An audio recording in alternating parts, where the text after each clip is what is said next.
नमस्कार प्रिय श्रोताओं और दर्शकों। मैं भाई रॉबिन्सन कुजूर आप सबों को स्वागत करता हूं इस सप्ताह का साबत स्कूल पाठ अध्ययन के लिए। इस सप्ताह हमारा 7वां पाठ है और हमारा पाठ का शीर्षक है जीवन की रोटी और जल। प्यारो, हम इस त्रैमास निर्गमन की पुस्तक से पढ़ रहे हैं और यह अध्ययन बहुत ही दिलचस्प है। चलिए हम आगे बढ़ने से पहले परमेश्वर पिता से प्रार्थना करें। हे हमारे महान दयालु शक्तिमान परमेश्वर पिता, हम तेरे सम्मुख आते हैं। हमारे मनों को, हमारे हृदयों को खोल दे और तेरा पवित्र आत्मा की अगुवाई दे, ताकि हम तेरे वचनों को समझ सके और तेरे इच्छा को जान सके, तेरे संवाद को जाने और तेरे राह में चलने सके। पिता, हमें बुद्धि और ज्ञान दे, तेरा पवित्र आत्मा दे। हम सबों को तो आशीष दे। विशेषकर मेरे श्रोताओं के लिए, दर्शकों के लिए मैं प्रार्थना करता हूँ, उन्हें इस पाठ से बहुत आज से आशीष दे। प्रभु यीशु के नाम से मांगता हूँ, सुन और ग्रहण करें। आमीन। प्यारो, चलिए हम इस पाठ का अध्ययन करते हुए आगे बढ़े। आइए हम इस सप्ताह का मुख्य वचन पढ़ेंगे, जो मिलता है निर्गमन की पुस्तक, उसका 16 अध्याय और उसका 28 से 30 पद में। यहाँ लिखा है, तब यहोवा ने मूसा से कहा, तुम लोग मेरी आज्ञाओं और व्यवस्था को कब तक नहीं मानोगे? देखो, यहोवा ने जो तुमको विश्राम का दिन दिया है, इसी कारण वह 6वें दिन को 2 दिन का भोजन तुम्हें देता है। इसलिए तुम अपने अपने यहाँ बैठे रहना, 7वें दिन कोई अपने स्थान से बाहर ना जाना। लोगों ने 7वें दिन विश्राम किया। प्यारो, यहाँ पर हम देखते हैं कैसा परमेश्वर इस्राएली लोगों को मन्ना देता है। जब वे लोग मिस्र देश से निकल करके कनान की ओर यात्रा करने शुरू किए, उन्हें उनके राह में बहुत सारी चुनौतियां थी। लेकिन परमेश्वर हरेक परेशानियों, हरेक चिंताओं को दूर करने के लिए और हरेक जरूरतों को पूरा करने के लिए उनके साथ था। उनका परमेश्वर था। परमेश्वर उनका सब कुछ पूरा करने वाला था। केवल उन्हें परमेश्वर पर भरोसा करना था।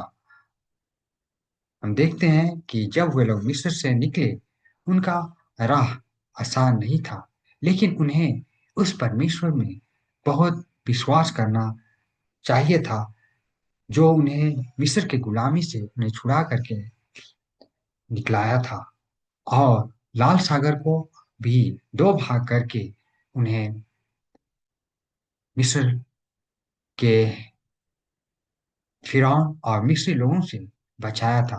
अब वे छुटकारा पाए हुए लोग थे। उन्हें मरुभूमि से होकर, जंगल से होकर के कनान देश जाना था। याद रखना था उन्हें कि परमेश्वर उनका अगुआ है। उन्हें बहुत सारे शिक्षाएं सीखना था, विशेषकर उन्हें अनुशासन, संयम, परमेश्वर पर भरोसा, धीरज, और सबसे बढ़कर उन्हें परमेश्वर की आज्ञाओं को पालन करना।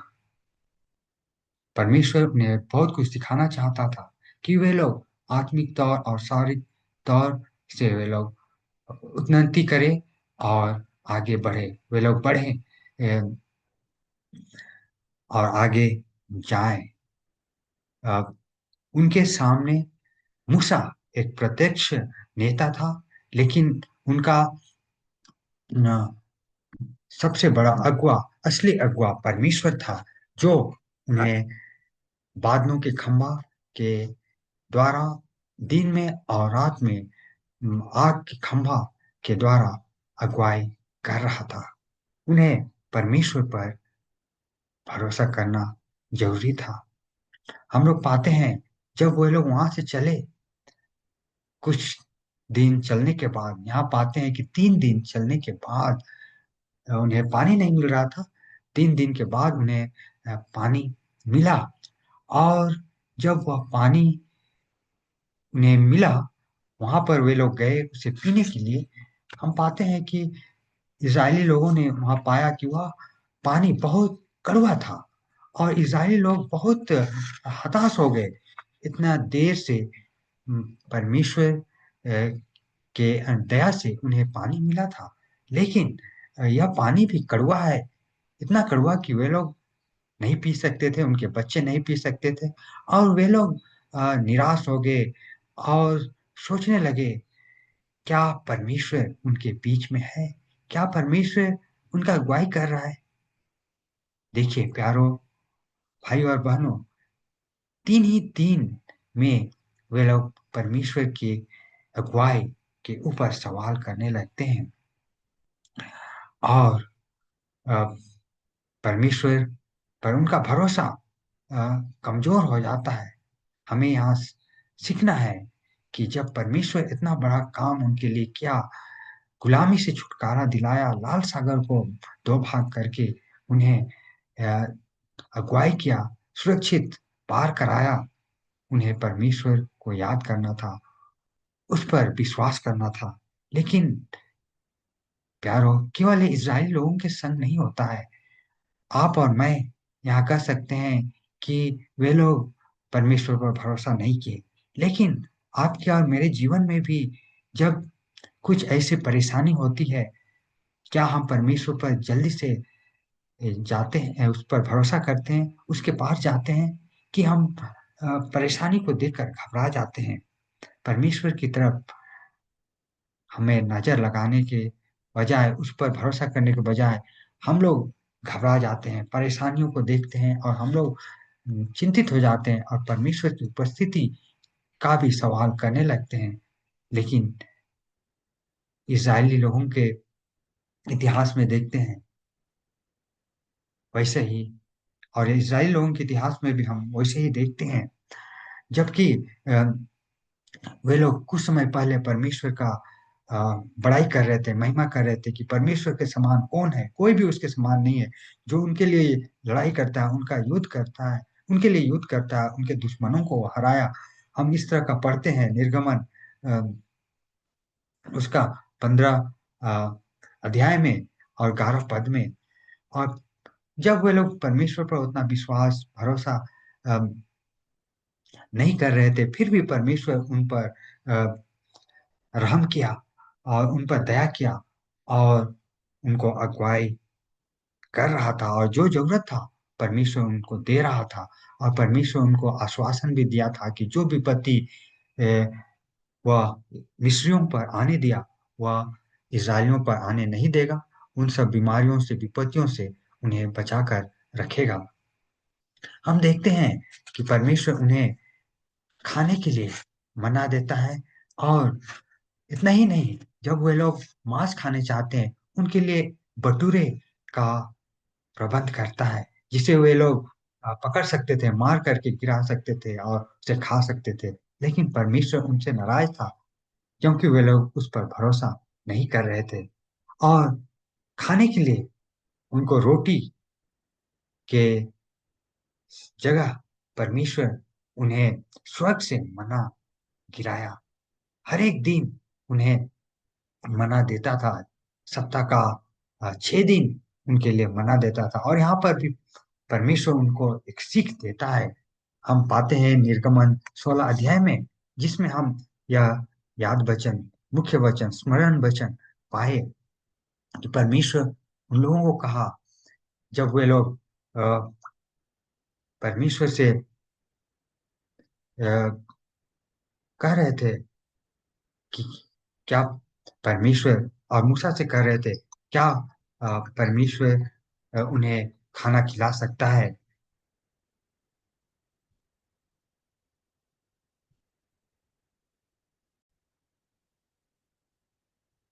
परमेश्वर उनको मना दे करके उनके ऊपर भरोसा करने के लिए सिखाना चाहता था। और यह भी कि लोग अपने परमेश्वर पर भरोसा करके उसकी आज्ञाओं को माने। परमेश्वर हर एक सप्ताह 4 चमत्कार करता था। उनको खाने के लिए मना दिया, यह स्वर्गीय रोटी था। सप्ताह में 6 दिन यह उनको मिलता था, पहला दिन से छठा दिन। यह पहला चमत्कार था। दूसरा चमत्कार, छठा दिन उन्हें 2 बार या 2 दिन का भाग मिलता था, यानी डबल। और तीसरा चमत्कार यह था कि जो वे लोग को इकट्ठा करना था छठा दिन शुक्रवार को, उसे वे लोग सब्बत दिन खा सकते थे। और यह चमत्कार था कि वह खराब नहीं होता था। दूसरा दिन खराब हो जाता था, लेकिन शुक्रवार को, इस छठा दिन जो वे लोग जमा करते थे, सब्बत दिन वह रखते थे, वह फ्रेश रहता था, ताजा रहता था, वह खराब नहीं होता था। चौथा चमत्कार था कि परमेश्वर उन्हें सब्बत के दिन मना नहीं देता था। उन्हें परमेश्वर पर भरोसा करना था, और उन्होंने जैसा कहा था वैसे ही उन्हें करना था। उनकी उनकी आज्ञाओं को मानना था। परमेश्वर चाहता था कि वे लोग परमेश्वर पर भरोसा करें और जाने कि वह उनका पालन पोषण करने वाला है, उनका सृष्टि करता है। और वह चाहता है कि सबत को वो लोग माने, परमेश्वर के साथ संगति में रहे, और सबत का वह आनंद उठाए। आइए हम देखते हैं कि मरुभूमि में परमेश्वर उन्हें पानी भी देता है, और चट्टान से पानी देता है। वहां जरूरी था कि अ, लोगों को पानी, वे लोग जब वहां यात्रा कर रहे थे मरुभूमि में, जंगल से यात्रा कर रहे थे, पानी उनके लिए अति आवश्यक चीज वस्तु थी, और परमेश्वर उसका व्यवस्था किया। लेकिन यहाँ देखते हैं कि बार बार इजरायली लोग अ, अपना भरोसा परमेश्वर से दूर कर लेते हैं, परंतु परमेश्वर उन पर दयालु है और उन्हें पानी भी देता है। और जब वे लोग कुड़कुड़ा रहे थे और बहुत गुस्से हो गए थे, मूसा को यहाँ तक मारने जैसा कर रहे थे, जिससे मूसा कहता है परमेश्वर से, हे प्रभु मैं क्या करूं, ये लोग तो मुझे पत्थर से मारने जैसा कर रहे हैं। परमेश्वर कहता है, तुम जाओ होरेब के पर वहाँ पहाड़ के पास, होरेब होरेब के चट्टान के पास, और कुछ पुर्नियों को लेकर के जाओ, और वहाँ चट्टान अ, को अपने डंडा से मारने के लिए कहता है। वहां पर प्रभु यीशु मसीह चट्टान में थे, ऐसा हम पढ़ते हैं पौलुस की किताब, जो कि कुरिन्थियों को वह पत्री लिखा, पहला कुरिन्थी 10 का 4 में, कि उस चट्टान में प्रभु यीशु मसीह था, और यीशु मसीह उन्हें पानी देता था। जितना दिन वे लोग वहां यात्रा करते रहे मरुभूमि में, जंगल से होते हुए वो लोग यात्रा करते रहे, प्रभु यीशु मसीह उन्हें मना दिया, और प्रभु यीशु मसीह उन्हें पीने के लिए पानी दिया। परमेश्वर अपने लोगों का चिंता करता है, उनकी जरूरतों को पूरा करता है। हाँ प्यारो भाई और बहनों, मेरे और आपके जरूरतों को भी वह जानता है, हमारी चिंता करता है। क्या हम उस पर भरोसा करते हैं? बहुत बार हम चिंतित होते हैं और घबरा भी जाते हैं कि अब हम क्या करेंगे, अगला क्या कदम उठाएंगे। कुछ नहीं बुझाता है, क्योंकि हमारे सामने कुछ नहीं रहता है और कुछ उपाय नहीं सूझता है। लेकिन इस कहानियों से, इस सच्ची वर्णन से जो बाइबल में हम पाते हैं, हमें परमेश्वर में भरोसा करना है कि वह हमारा देने वाला सृष्टि करता है, वह हमारा पालन करने वाला परमेश्वर है, वह हमारा देख रेख करता है, वह हमारा सब कुछ जानता है, और जो हमें जरूरत है वह हमारे लिए पूरा करेगा। हम चिंतित ना रहें, हम उसके संग रहें, हम उस पर भरोसा करें। हम इस यात्रा के दरमियान पाते हैं कि जेथरो मूसा और इस्राएली लोगों से मिलने के लिए आता है। यह जेथरो कौन था?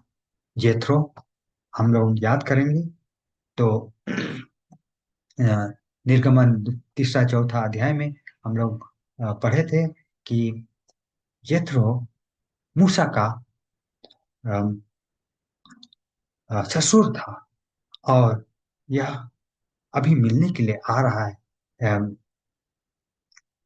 मूसा से। और मूसा भी उससे मिलने के लिए जाता है। मूसा के पास उसके लिए इज्जत है। और अभी अ, जेथरो, जिसका नाम रूएल भी है, जिसे हम पढ़ते हैं निर्गमन 2 का 18 में, वह अ, मूसा की पत्नी अ, जिफोरा और उसके दो बेटे गर्शोम और एलियाजर को लेकर के मूसा के पास मिलने आता है, क्योंकि मूसा जो इस्राएली लोगों का अगुआ था, बहुत ही बेस्ट था, और परमेश्वर की आज्ञा के अनुसार इस्राएली लोगों को अगुवाई कर रहा था। उस बेस्ट समय में अ, जिफोरा को लेकर के जेथरो मूसा के पास आता है, और मूसा बताता है कि परमेश्वर उनके लिए और इस्राएली लोगों के लिए क्या किया है। अ, बताता है मूसा कि परमेश्वर उन्हें महान अ, हाथों से, सामर्थ्य हाथों से, मिस्रियों से और मिस्र के फिरौन राजा से बचाया। और इसे सुन करके जेथरो बहुत खुश होता है। वास्तविकता में देखेंगे तो जेथरो इन सब बातों को सुना था, और सुन करके वह मूसा से मिलने आ रहा था। और जब मूसा और अधिक उसे बताया, वह बहुत ही खुश होता है और परमेश्वर का महिमा करता है, परमेश्वर का बड़ाई करता है। इसे हम निर्गमन 18 का 10 और 11 में पढ़ते हैं कि यथरो क्या कह रहा है। वह कहता है, धन्य है यहोवा, जिसने तुमको फिरौन और मिस्रियों के वश से छुड़ाया, जिसने तुम लोगों को मिस्रियों की मुट्ठी से छुड़ाया है।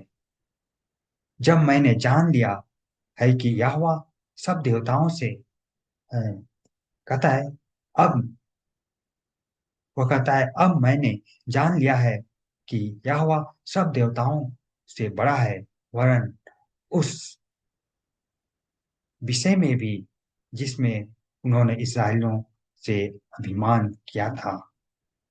प्यारो, यहाँ पर देखते हैं जेथरो परमेश्वर के चमत्कारों, उसके बड़े कामों को सुनता है, और इस्राएली लोगों के पास आता है, मूसा से मिलता है, और मूसा और अधिक परमेश्वर के चमत्कारों के विषय में, परमेश्वर के बड़े कामों के बारे में बतलाता है। और जेथरो परमेश्वर का महिमा करता है, उसका बड़ाई करता है। परमेश्वर उन लोगों को बचाया था। बाद में जेथरो भी एक सलाह मूसा को देता है अपना तरफ से। कहता है कि तुम इतने सारे लोगों को अगवा कर रहे हो, इनकी अगुवाई कर रहे हो, अम, परमेश्वर तुम्हें तुम्हें इस्तेमाल कर रहा है, ये तो अच्छी बात है। पर मैं देखता हूँ कि यह काम तेरे लिए बहुत कठिन है, बहुत भारी है। और अगर तुझे अच्छा लगे और परमेश्वर के नज़र में अ, ग्रहण योग्य हो, तो इस सलाह को मानो। वह कहता है कि तुम अपने बीच से ईमानदार लोगों को चुनो, जो लोग परमेश्वर को डरते हैं, और जो लोग बेईमानी का कमाई नहीं खाते हैं। इन लोगों को तुम अगुआ चुनो। तेरे नीचे वे लोग 1,000 के नेता होंगे, 100 के नेता होंगे, 50 के नेता होंगे, और 10 के नेता होंगे। इन लोगों को प्रार्थना पूर्वक जिम्मेवार संभालने के लिए दो। और बड़े बड़े काम, कठिन समस्याओं को वे तेरे पास लेकर के आएंगे और तू उनका समाधान कर सकते हो। इससे लोग भी अ, अपना अ, समस्या का समाधान पाएंगे आसान से जल्दी, और तुम्हें भी राहत मिलेगा। यदि परमेश्वर की इच्छा है तो यह सलाह तुम मानो। और मूसा इस व्यक्ति का सलाह मानता है, जो भी कि वह मिस्री में से नहीं था, वह मिद्यान का अ, पुजारी था। मूसा इस अ, बुजुर्ग व्यक्ति का सलाह भी लेता है, और वह जानता है कि यह परमेश्वर की अगुवाई से उसे सलाह मिला है, और उस सलाह का वह पालन करता है, जिससे इस्राएल लोगों को बहुत अ, फायदा हुआ, बहुत राहत मिला, और मूसा को भी फायदा हुआ। प्यारों, हम आगे पढ़ते हैं पहला कुरिन्थियों 10 का 11 में, कि ये सारे घटनाएं, ये कहानी हमारे लिए क्यों लिखा गया है। पौलुस समझाता है, पौलुस सिखाता है, बाइबल में ये सारे घटनाओं को हमारे लिए लिख दिया गया है, रिकॉर्ड किया गया है, कि हम अ, जाने कि ये हमारे उदाहरण के लिए है, इससे हम शिक्षा प्राप्त करें और परमेश्वर के पीछे चले, उसकी आज्ञाओं को माने, क्योंकि हम लोग अंतिम समय में वास कर रहे हैं। ये उन लोगों के लिए खास करके है जो दुनिया के, जो संसार के अंत के समय में जी रहे हैं, वास कर रहे हैं। इन्हें आ, हम विशेषकर हमें इससे बहुत कुछ सीखने के लिए मिलता है। प्यारों, इसीलिए इस्राएलियों को देख करके, जिनके साथ परमेश्वर इतना बड़े बड़े काम किए, इतना महान काम किए, उनको परमेश्वर पर भरोसा करने की जरूरत थी। वे परमेश्वर पर थोड़े देर के लिए भरोसा करते थे, फिर जब कुछ कठिनाई आती थी, तुरंत वे लोग अ, घबरा जाते थे, परमेश्वर से भरोसा उनका दूर हो जाता था। प्यारों, हम लोग का भरोसा परमेश्वर पर बना रहना चाहिए। अच्छे समय में और कठिनाई के समय में भी हमें याद करना चाहिए कि परमेश्वर ही हमें हर एक कठिनाई का समाधान दिलाएगा। परमेश्वर ही है जो हमें हर एक विपत्ति से, जो परेशानी हमारे सामने आते हैं, हमारे जीवन में जो भी तकलीफ आते हैं, वही हमें बचाएगा। वही हमारा बचाने वाला, सहायता करने वाला ईश्वर है, परमेश्वर है। वह हमारा उद्धार करता है, हमारा चंगा करने वाला परमेश्वर है। प्यारो, इस बात को हम लोग याद रखें कि परमेश्वर से ही हमें हर एक कठिनाई की, हर एक जरूरत की समाधान मिलती है, हर एक परेशानियों का समाधान मिलता है।